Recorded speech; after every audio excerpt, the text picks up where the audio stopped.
যেকোনো বহুভুজের বাইরের কোণগুলোর যোগফল সবসময় ৩৬০ ডিগ্রি হয়। কিন্তু কেন?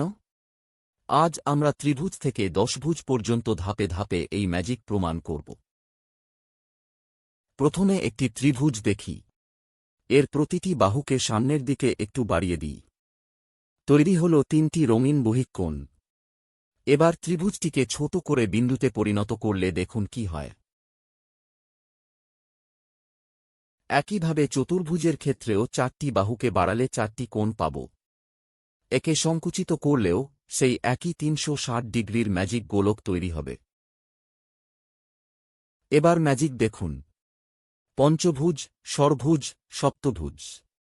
বাহু সংখ্যা যতই বাড়ুক না কেন, পলিগনটি সংকুচিত হলে কোণগুলো সবসময় একটি ৩৬০ ডিগ্রির বৃত্তই তৈরি করবে। তাহলে প্রমাণিত হল যে বহুভুজের বাহুর সংখ্যা অসীম হলেও এর বহিঃকোণের সমষ্টি সবসময় ৩৬০ ডিগ্রি হবে।